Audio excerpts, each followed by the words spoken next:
Praise lord అందరికీ. ఈరోజు అపోస్తలుడైన పౌలు కొరింథీలకు వ్రాసిన 2వ పత్రిక 12వ అధ్యాయం చదువుకుందాము. ప్రారంభిస్తున్నాను. అతిశయపడుట నాకు తగదు గాని అతిశయపడవలసి వచ్చినది. ప్రభువు దర్శనములను గూర్చియు ప్రత్యక్షతలను గూర్చియు చెప్పుదును. క్రీస్తునందు ఉన్న ఒక మనుష్యుని నేనెరుగుదును. అతడు 14 సంవత్సరముల క్రిందట 3వ ఆకాశమునకు కొనుపోబడెను. అతడు శరీరముతో కొనుపోబడెనో నేనెరుగను, శరీరము లేక కొనుపోబడెనో నేనెరుగను, అది దేవునికే తెలియను. అట్టి మనుష్యుని నేనెరుగుదును. అతడు పరదైసులోనికి కొనుపోబడి వచింప సఖ్యము కాని మాటలు వినెను. ఆ మాటలు మనుష్యుడు పలకకూడదు. అతడు శరీరముతో కొనుపోబడెనో శరీరము లేక కొనుపోబడెనో నేనెరుగను, అది దేవునికే తెలియను. అట్టి వాని గూర్చి అతిశయింతును. నా విషయమైతేనో నా బలహీనత యందే కాక వేరు విధముగా అతిశయింపను. అతిశయపడుటకు ఇచ్ఛయించినను నేను సత్యమే పలుకుతును గనుక అవివేకిని కాకపోతును గాని నాయందు ఎవడైనను చూచిన దానికన్నను నా వలన వినిన దానికన్నను నన్ను ఎక్కువ ఘనముగా ఎంచునేమో అని అతిశయించుట మానుకొనుచున్నాను. నాకు కలిగిన ప్రత్యక్షతలు బహు విశేషముగా ఉన్నందున నేను అత్యధికముగా హెచ్చిపోకుండు నిమిత్తము నాకు శరీరములో ఒక ముళ్ళు. నేను అత్యధికముగా హెచ్చిపోకుండు నిమిత్తము నన్ను నలగొట్టుటకు సాతాను యొక్క దూతగా ఉంచబడెను. అది నా యొద్ద నుండి తొలగిపోవలెనని దాని విషయమై ముమ్మారు ప్రభుని వేడుకొంటిని. అందుకు నా కృప నీకు చాలును, బలహీనతయందు నా శక్తి పరిపూర్ణమగుచున్నదని ఆయన నాతో చెప్పెను. కాగా క్రీస్తు శక్తి నా మీద నిలిచిండు నిమిత్తము విశేషముగా నా బలహీనతల యందే బహు సంతోషముగా అతిశయపడుదును. నేనెప్పుడు బలహీనుడునో అప్పుడే బలవంతుడను కనుక క్రీస్తు నిమిత్తము నాకు కలిగిన బలహీనతలలోను, నిందలలోను, ఇబ్బందులలోను, హింసలలోను, ఉపద్రవములోను నేను సంతోషించుచున్నాను. నేనవివేకినైతిని, మీరే నన్ను బలవంతము చేసితిరి.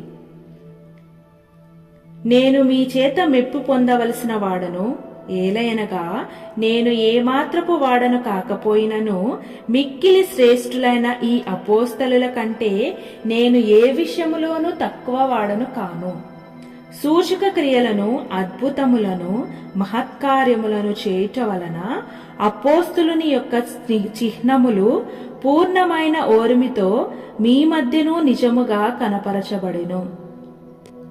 నేను మీకు భారముగా ఉండకపోతినను విషయములో తప్ప మరి ఏ విషయములో మీరితర సంఘముల కంటే తక్కువ వారైతిరి.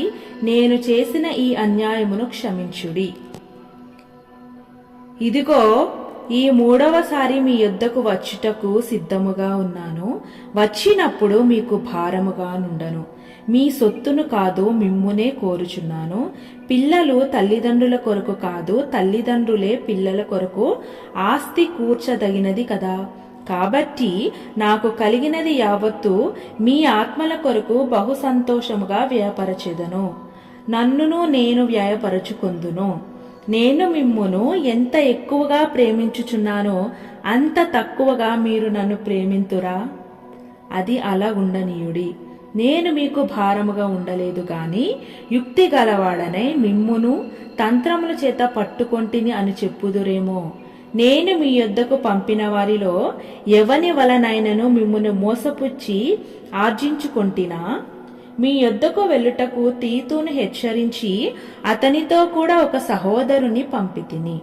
తీతు మిమ్మును మోసపుచ్చి ఏమైనా అర్జించుకొనెనా? మేమొక్క ఆత్మ వలననే ఒక్క అడుగు జాడలయందే నడుచుకొనలేదా? మేమింతవరకు మా విషయమే మీకు సమాధానము చెప్పుకొనుచున్నామని మీకు తోచునేమో. దేవుని ఎదుటనే క్రీస్తునందు మాటలాడుచున్నాము. ప్రియురారా, మీ క్షేమాభివృద్ధి కొరకు ఇవన్నీ చెప్పుచున్నాను.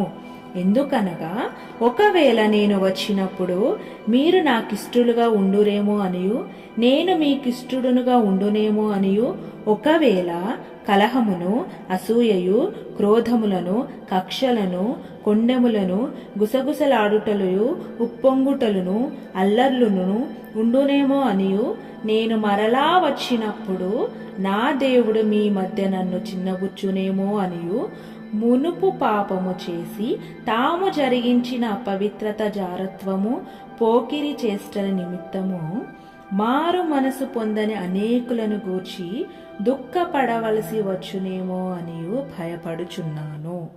ఆమేన్. ప్రభువైన యేసుక్రీస్తు వారి వాక్యమును